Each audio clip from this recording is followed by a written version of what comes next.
دنیا کافی ترقی کر چکی ہے اور دنیا کے ہر شعبے نے نئے نئے وسائل تلاش کیے ہیں۔ روزگار سے لے کر خدمت خلق کو انجام دینے کے لیے تک انسانوں نے نئے طریقے تلاش کر لیے ہیں۔ آج ہر کوئی خدمت خلق کے شعبے میں کام کرنے کے لیے نئے طریقے ڈھونڈ کر اس پر عمل پیرا ہے، لیکن افسوسناک پہلو یہ ہے کہ مسلمانوں کی سوچ اب بھی محدود ہے اور ان کے پاس خدمت خلق کرنے اور ثواب جاریہ کے لیے محدود شعبے ہیں، جس سے ہٹ کر وہ نہ آگے آنا چاہتے ہیں نہ ہی کسی کے کہنے پر عمل کرنا چاہتے ہیں۔ مسلمان اب بھی ثواب جاریہ اور خدمت خلق کو مدرسوں مسجدوں میں ہی مواقع تلاش کر رہے ہیں، جبکہ سماج میں ایسے اور بھی کئی شعبے ہیں جہاں پر مسلمان چاہیں تو اپنے ہاتھ بڑھا سکتے ہیں۔ اس وقت سماج میں کئی ایسے ادارے قائم ہو چکے ہیں جہاں پر یتیم خانے، جسمانی معذور افراد کی باز آبادکاری کے لیے مراکز، ذہنی طور پر کمزور افراد کی مدد اور تربیت کے لیے مراکز، نشے کے عادی ہو چکے افراد کی اصلاح کے لیے مراکز، نابینا افراد کی تعلیم و تربیت کے لیے اسکول،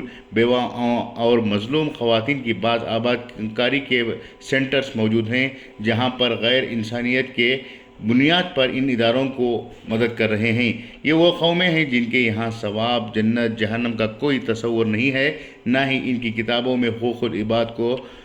ترجیح دی گئی ہے، جبکہ مسلمانوں کی آسمانی کتاب قرآن مجید میں بارہا مسلمانوں کو انسانی بنیادوں پر کام کرنے اور اللہ کی مخلوق کی خدمت کرنے کا حکم دیا گیا ہے۔ حالانکہ ان شعبے میں ادارے قائم کرنے کے لیے مسلمانوں کو آگے آنا چاہیے تھا، لیکن مسلمان ان شعبوں سے دور ہی رہتے ہیں کیونکہ اس میں محنت بہت زیادہ ہے اور خرچ بڑا ہے۔ مسلمانوں نے ایسے اداروں کو جا کر کبھی دیکھنے کی بھی کوشش نہیں کی ہے کہ وہاں پر کیا کام ہو رہا ہے، کس طرح سے انسانوں کی مدد کے لیے انسانیت کے ساتھ کام کیا جا رہا ہے اور کیسے خاموشی کے ساتھ بڑے بڑے فلاحی ادارے قائم کیے گئے ہیں جس میں خود مسلمان بھی استفادہ اٹھا رہے ہیں۔ حال ہی میں ہم نے ایک ایسے ادارے کا دورہ کیا جہاں پر نشے کے عادی افراد کو صحیح راہ پر لانے کے لیے ان کی تربیت کی جا رہی ہے، ان کا علاج کیا جا رہا ہے اور ان کے ضمیر کو صحیح راہ دکھانے کی کوشش کی جا رہی ہے، جس میں تمام مذاہب کے لوگ تھے، مرد، عورتیں اور بچے بھی تھے۔ اس ادارے کو آسمانی امداد نہیں مل رہی ہے بلکہ خود انسانوں کی فراخ دلی کے ساتھ کام کیا جا رہا ہے۔ اسی طرح کا ایک اور ادارے کو جانے کا موقع ملا تھا جہاں پر ذہنی طور پر کمزور بچوں کی تربیت کی جا رہی ہے۔ ان بچوں کو اس لائق بنانے کی کوشش کی جا رہی ہے کہ وہ بچے آگے چل کر کسی کے محتاج نہ بن سکیں، کم از کم وہ اپنے کام کو خود ہی انجام دے سکیں۔ اس ادارے کے ذمہ دار نے پوچھا کہ آپ کے دھرم میں تو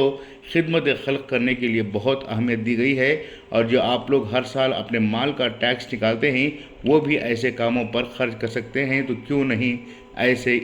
ادارے بنائے جا رہے ہیں؟ کیوں نہیں ایسے اداروں کی مدد کے لیے مسلمانوں کے مالدار آگے نہیں آ رہے؟ اس پر ہمارا جواب کچھ نہیں تھا، ہم کہہ بھی کیا سکتے تھے۔ ہمارے پاس وسائل لامحدود ہوں بھی تو سوچ محدود ہے، ہم جنت اور ثواب کہیں اور ہی تلاش کر رہے ہیں۔ آج مسلمانوں کو اپنی محدود سوچ سے آگے نکل کر سوچنے کی ضرورت ہے، اپنی مسجدوں، مدرسوں، خانقاہوں میں مال خرچ کرنے کے ساتھ ساتھ ایسے اداروں میں مقیم انسانوں کی مدد کرنے کی بھی ضرورت ہے جو واقعی میں سماج سے کچھ چاہ رہے ہیں، جن کو حقیقت میں سماج کی مدد کی ضرورت ہے۔ صحت مند اور تندرست انسان تو کیسے بھی زندگی گزار سکتے ہیں، لیکن مسئلہ ان لوگوں کا ہے جو خدا کی نعمتوں سے محروم ہیں، جن کو خدا نے دوسروں کے لیے مثال کے طور پر دنیا میں بھیجا ہے، جنہوں نے اپنی زندگیوں کو کسی وجہ سے برباد کر لیا ہے۔ ایسے ہی لوگ آج حقیقی طور پر مدد کے طلبگار ہیں۔ خصوصی پیشکش انقلاب نیوز، بنگلورو۔